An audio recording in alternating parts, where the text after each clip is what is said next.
I'm guessing you're in a target date fund. When was the last time you checked your 401k? You might be surprised to see that instead of your account growing over the past 5 years, it's actually lost money. When it comes to investing, especially for retirement, set it and forget it only works if you do the set it part right. If not, you could be leaving thousands of dollars on the table, paying more in fees, and ultimately retiring years later than if you had put more thought into the setup process. In today's video, I'm sharing 4 problems with target date funds so you understand what's going on and what you can do to position yourself better for growth. Problem number 1 is over diversification. What that means is your money is spread so thin that there just isn't enough dollars in any one fund to gain any traction and offer that growth for you. When it comes to diversification, you want to think about diversification as a way to preserve your wealth. It's not necessarily a strategy to grow your wealth. If you think about it, you have a couple different phases in your investment journey. Early on, you're in the growth phase. You've got both time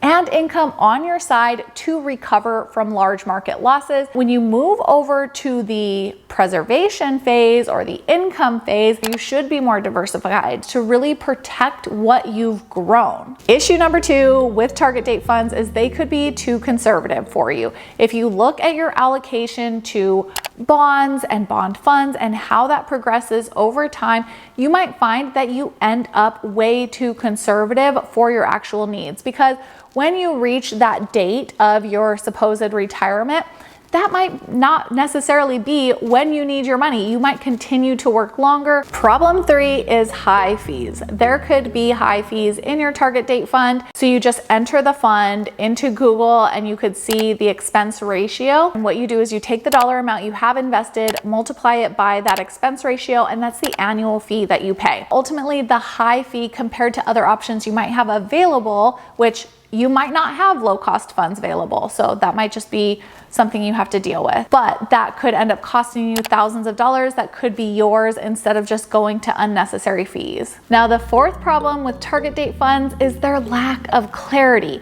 If you're looking at the past 5 years, for example, and you're seeing that your fund is down, you don't really know which part of that fund is down, why it's down. It's really, really hard to see. There's nothing you can do to fix the situation. So a lack of clarity overall is really a pretty big issue if you're trying to make changes, you're trying to improve what's going on in your portfolio. And that being said, it's not great to go in there and make constant changes. Of course, you definitely don't want to do that. But an annual review of what's going on is important, and sometimes some fund managers just are not doing a good job managing the funds. That shouldn't affect when you retire, and it very likely can. Working with clients one-on-one, I'm seeing so many people invested in target date funds, and even here on this channel, I've talked about investing in target date funds because they are a really simple way to get your money invested without any thought process to it. You just pick a date, put your money in it. So that can be better than not investing at all because you're caught up in all the options. It can be daunting to make your investment choices. So if you find yourself in this position, take a look at this video next.